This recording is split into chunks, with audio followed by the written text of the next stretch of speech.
beautiful Sunday morning, sitting out here in the sun, taking as much possible time as we can, dragging this out. We're going to try to go over 20 minutes today. Absolutely. Yeah. Okay. 30 at least. Here with Miss Annie Spence of Unbreakable Strength Company. Is Yes, that right? sir. Unbreakable Strength Co. Yeah. Uh-huh. So how did, a couple things. First of all, tell us just a little bit about yourself. A little bit about me. Well, I've been a full-time strength and conditioning professional now for almost 10 years, and I founded Unbreakable Strength Co. 7 years ago after coming back from New Zealand from a crush injury, which can get into some detail more about that later, but I've lived in the Manhattan, Kansas area most of my life and enjoy working with strength athletes and combative athletes, but most of all, just general population clients of all ages, and also work a lot with people with disabilities. So I think kind of the ethos of Unbreakable Strength Co. is from the ground up, and that strength is for everybody. What's your morning routine? My morning routine? Oh golly. Well, it's changed a little bit because we got a newborn. But my morning routine, I usually get up around 4:30 and I slam some caffeine and I let the dogs out. After I let the dogs out, now I got to change some diapers. And then after that, after taking care of the baby, then I usually bring her out there with me and get my workout in. And usually have my first client around 5:30, 6:30, and then train people 8 to 10 hours a day. So they just full-time meathead life after that. But getting up early, don't usually do a screaming baby now. What's your food intake look like throughout the day? Food intake throughout the day. I usually start my day out with some type of protein. So a lot of the times I'll make, because I get up early and train, right? I make my coffee and I'll use like a Fairlife protein or a scoop of protein in it. So after I've got a protein coffee in, I usually get my workout in and then have something like oatmeal with blueberries or nothing super wild after that. Train some clients, and then the plus side of my gym is from home, so my wife works from home as well, and usually we get to have lunch and dinner together. So she usually cooks something that's red meat of some sort or chicken of some sort, and nothing super complicated. Pretty Midwestern, but focusing on meat and veggies, and for now and then gotta have some ice cream in there. But yeah. So what is your favorite cheat? Oh boy, my favorite. Food wise. Don't really want to get into the rest else? of it. Golly, I think I'm a cookie dough blizzard kind of person. Cookie dough cyclone, anything. Yeah. Ice cream, anything, pretty much. All right. Ice cream thing. Nothing wrong with that. Hey, so you said you founded Unbreakable Strength about 10 years ago. Yep. And what in relationship to that did it come from your injury overseas? Yeah, so I've been training people for 10, founded Unbreakable about 7 years ago. So 8 years ago, I went to New Zealand. Being from Kansas, I didn't travel a lot or anything, so I wanted to kind of go somewhere else and do something else different. Seems a little judgmental. I was a 4-H kid. Well, I didn't get to travel. I didn't really see anything of But I think people from Kansas do travel. People from Kansas do travel. Okay. My people from Kansas did not travel. So I didn't get to travel. So I was a 4-H kid. I could do farm work, and so there's a program called WOOF, the World Organization of Organic Farming, and it's essentially just a work-away program, really, right? So you go to another country, exchange farm labor for food and housing, and I thought it would be a nice way to see the country without, kind of some of the expense. So I went and worked on farms for a little bit in New Zealand, starting in January 2016. And a friend of mine from here, she married a fellow in New Zealand and had tickets to an event. She does film and photography work, so she got free Burning Man tickets and invited me to that. And I thought, okay, well, I don't know how much of a festival person I am. I'm not all that fun, but it's pack it in, pack it out, camp in the woods type of event. So I thought that would be a good time. And we're there the first night. We're in our 2-person tent. And we try to keep a very long story as short as possible, so we make sure we go over 20 minutes, but not too much. And we're in our 2-person tent, we're laying down, like the ground feels kind of slopey, let's switch our heads to the other side. Switch our heads to the other side, and we got our heads by the door, so the ground's not slopey anymore, and this is important. And I promise. And so fall asleep, and about 3 a.m. I wake up because I'm a little bit cold, I roll into my side, and I hear what sounds like a gunshot. And they don't have guns in New Zealand. They don't use them, which is sad for them. But turns out it was a tree split in half, and tree split in half, landed on my tent, pinned me to the ground, broke my pelvis in 6 places, broke my right hip joint, and punctured my intestines, split my bladder open, gave me a big skin wound. So I got pretty smashed up from this tree landed on me, and had to wait in the woods for about an hour, had to wait in the hospital for an hour, went into emergency surgery, and very long story short, wound up with 29 screws and 3 plates in my pelvis and being hospitalized in New Zealand for almost 6 months. I just can't get past the tree split. Like, what caused the tree to split? That's a really good question. You know, it was a poplar tree, which I guess poplar trees aren't known So it for had having lots of like friends? Yeah, it was very popular. Yeah. So I think, you know, they're not known for being super robust trees. They're not endemic to New Zealand, and had kind of a split trunk, right? Yeah. So it's got like one trunk, two, like maybe big branches, but two trunks that kind of split. And you know, New Zealand being an island has big temperature shifts, right? So it'd be like 90 something degrees during the day or whatever, fucking 38 fucking degrees Celsius it was, and then it would cool down quite a bit at night, and it rains a little bit every day. And so you know, my best guess is just some combination of getting soggy and getting hot and cold and splitting the tree in half. But you know, they've had this event on this property for 10 years with no incident. No now, other trees they don't let splitting people and falling. camp, no other trees landing on Yeah, anybody. that's It weird. landed on 6 other tents at 3 a.m. but Really? we were the only ones that were in ours, so it landed fully flat across the others. So lucky for those people, they weren't in them. What about your friend? My friend was okay. So because we'd switched our heads the other way, right? Otherwise, our faces both would have been smashed. And she was right next to me. So if we're here and here, the tree kind of fell across to me. And so the bulk of the weight and of the trunk landed on me. I think some branches kind of scratched down her, but she didn't get physically crushed and pinned. She's got scoliosis, so I think, you know, with my weightlifting background and everything, I'm thankful that it was me and not her, to be honest. Like, I think that when I was in surgery, my surgeon was basically like, you know, what have you been doing? And I said, well, I've been lifting weights since I was 12 and doing powerlifting in high school and stuff. And they said that was the only reason that I had the bone density for them to place as much hardware as they did. Oh, I see. And then in addition to being able to place hardware, I think that just, you know, the soft tissue strength and everything, they said that prevented my spine from breaking. So I think coming from a weightlifting history is really what saved my life, which is part of a big motivation to return to it and then want to share that with other people. So how's that played into your business plan or your business model, or, you know, how long was that recovery? Oh man, well, you know, I think it kind of depends in some ways on how you define fully recovered, right? So I think, like, I'll have hardware in my body for the rest of my life. In 2019, I had some complications where I had an infection from some of that hardware, so I wound up with septic arthritis for all of 2019 and 2020. Ate my left hip joint, so got a total hip replacement in 2021. And was training clients throughout that time. And so I think for me, you know, like, I discovered weightlifting as a young girl. I was often the only girl in the gym, and I didn't really play sports or anything. I wasn't super athletic. I was kind of a theater kid. And so really, I think coming into competing in powerlifting and some of these things later in life has been an adult pursuit.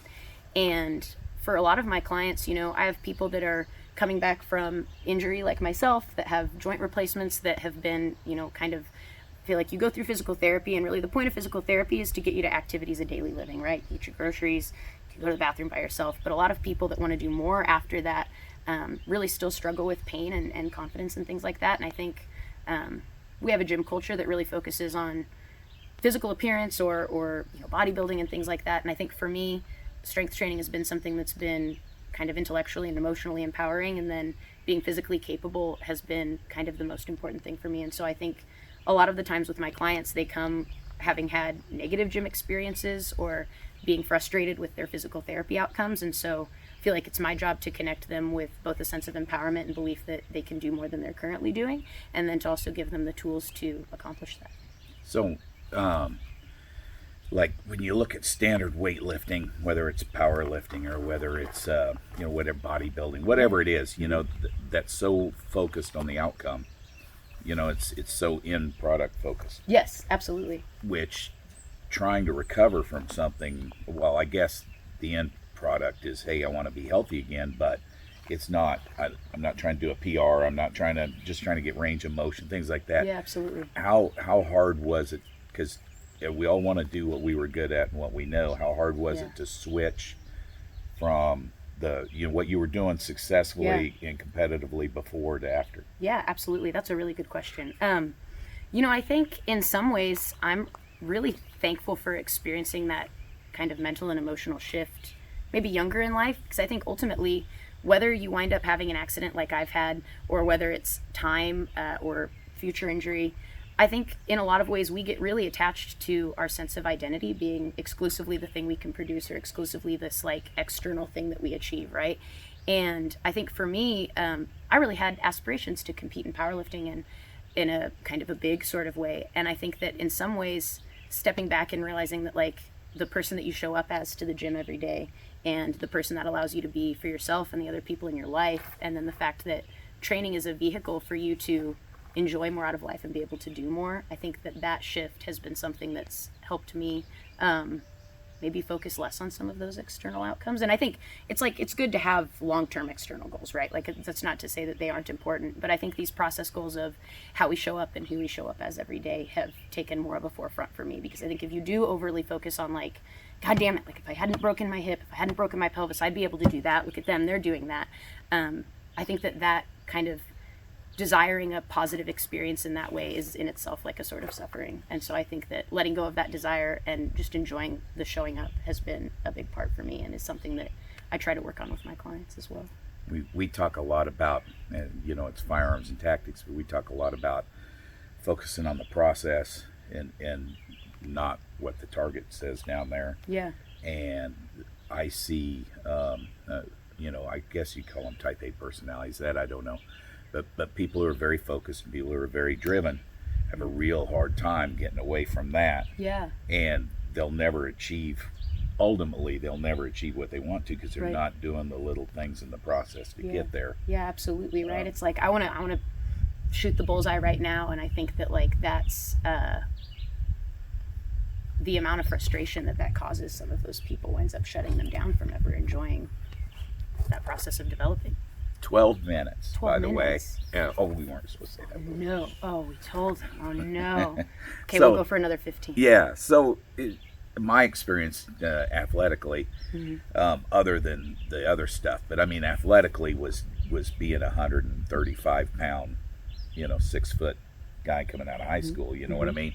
And walking in gyms and, you know, going into the K-State gym and stuff. And that's, Yeah. you know, those dudes are big and they're strong, and everything back then was either bodybuilding or powerlifting. Right. Powerlifting back then was bench, deadlift, and squat. Yeah, You know what it's I all mean? this like suited powerlifting Yeah, too, right. equipped powerlifting. Yeah. Yeah. So, you know, everything you did was for weight. And now at my age, I wish I hadn't maybe pushed quite so much. You Yeah. know, I was skipping the process Right. and just putting weight on the bar to try to get somewhere, you know. Same thing with squats. And yeah, you know, but you're not going to tell an 18-year-old kid that. Yeah, yeah, and I Maybe think, you are. I yeah, you know, I might now. Nobody was yeah. going to tell me Yeah, that, you I'm, know. I'm glad my accident told me that before I aged as that 18-year-old that was that way before. You know what I mean? And I think that's something that, you know, I work with a lot of older adults, and something with older adults is like young people do. We get like really focused on like, well, I want to squat this much, or I want to do this much, or I want to look this certain way.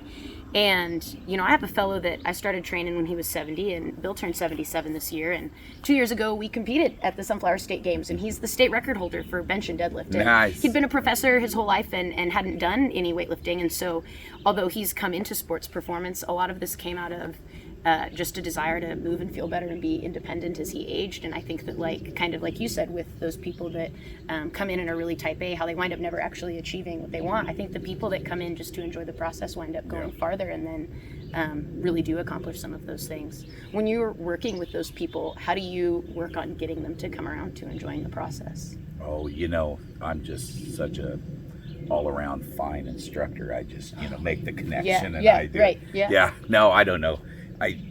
Some people respond to being ridden very hard. Sure, yeah. Some people respond to a pat on the butt. You know, I don't know. You know, you figure it out, and then 25% of them, you never, you know what I mean? You Right, never, some people come to it, some people Yeah, don't. You right. need a horse Yeah. to water. Yeah, absolutely. So, but yeah, I don't know. All you can do is preach it. For a lot of the things that we do, and not, we're talking more on the Resolute Ranch side and stuff, but everything's so mental, and everything up to, so one of the things, correlations I want to draw and ask you about is, as athletes reach, as there's Father Time wins everything.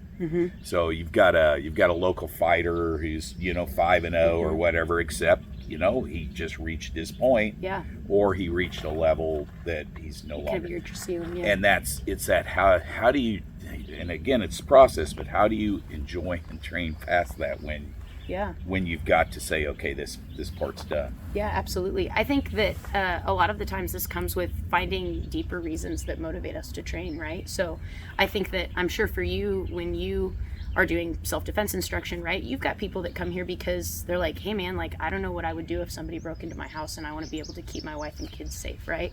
And it's like, that's maybe not somebody that's here because they want to just be able to hit a bullseye to look cool. That's someone because they feel motivated to take care of the people in their life. And I think in a lot of ways for athletes where so much of their life has been focused on external accomplishment, focusing on, hey man, like this is your opportunity to have longevity with the people in your life, right? Like if you keep training this way or you keep trying to fight past retirement, you're going to wind up not being able to spend time with your kids or spend time with your partner or spend time with your family or take care of your aging parents, whatever that is.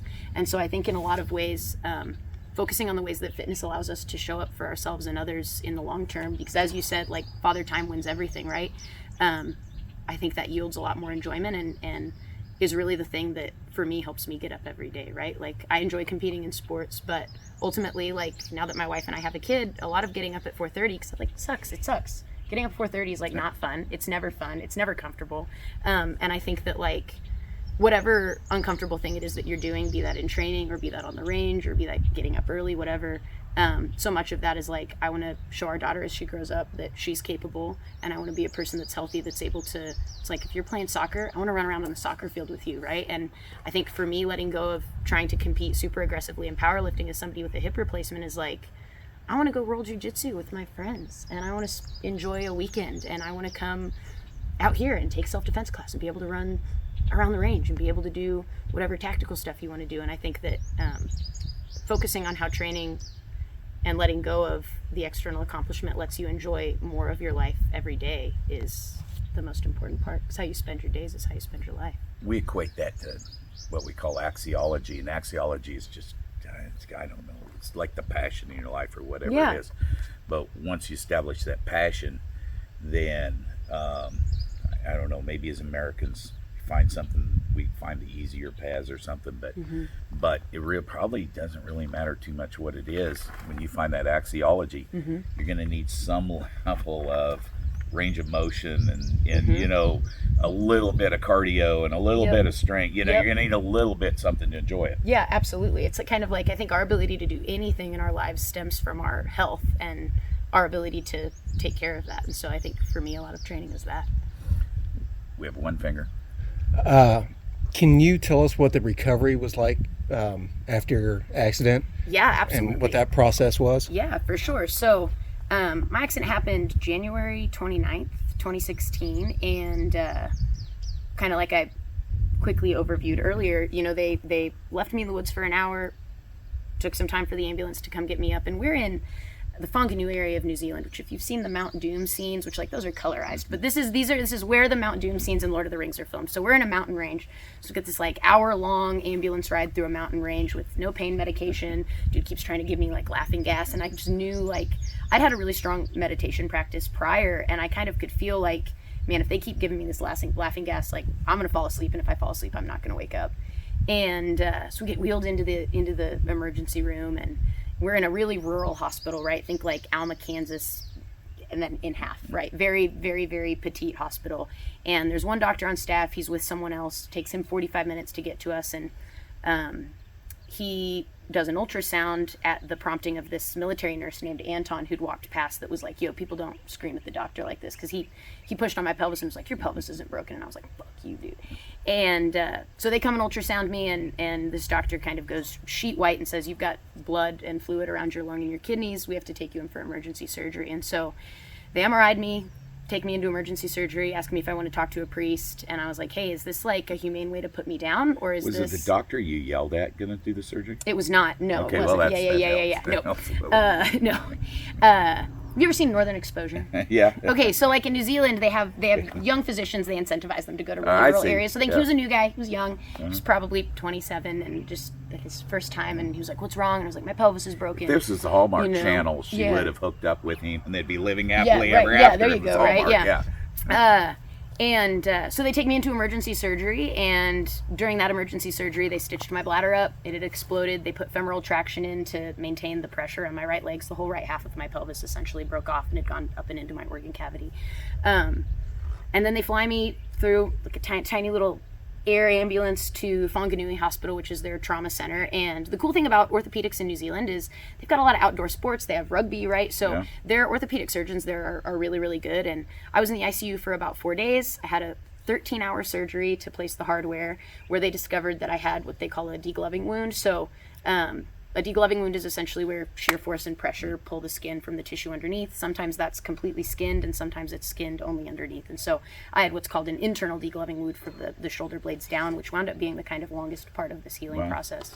And so, really that for the next 5 months was every day in New Zealand, being non-weight bearing, laying on my back. I had a catheter and a feeding tube in my nose, and antibiotics every day, pain medication, and not being able to use the bathroom by yourself or really eat by yourself for a time. And so I think during that, a lot of my recovery was this really stark experience of how reliant we are on other people when we arrive at points like that. And I do think, like a lot of us, whether we take really good care of ourselves or not, like at some point in times in our lives, like most of us experience being disabled to some extent. And so really like a lot of the everyday was that. And so I think that there was a lot of time to kind of reckon with, okay, what happens if this doesn't heal, right? Because in high impact injuries, there's a big chance that bones don't heal, that there's non-union. There was a big chance that the skin injury would not reattach, and that would become necrotic, and the infection would be fatal.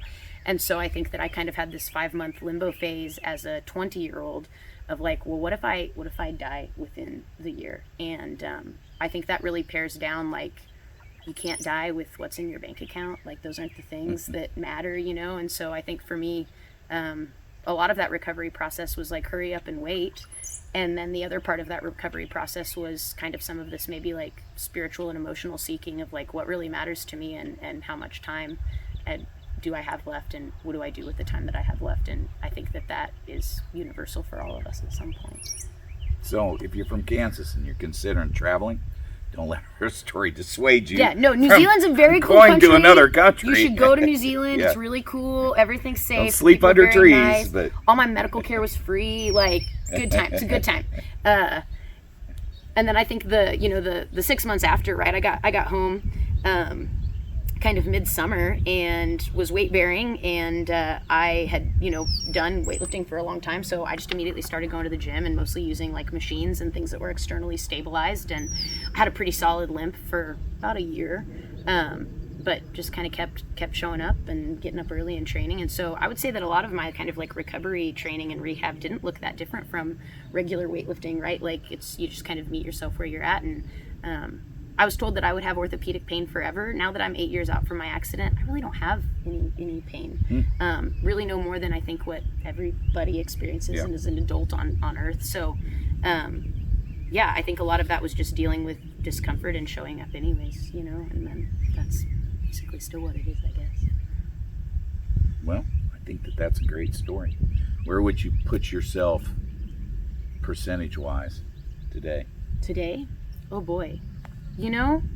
In some ways, I'm the most athletic that I've ever been. I would say like 100% in a lot of ways, or maybe 110 compared to where I was before, right? It's like doing martial arts, going to the combative center, doing things like that has been really athletically developing for me. Doing boxing over at KO Boxing has been really athletically developing for me.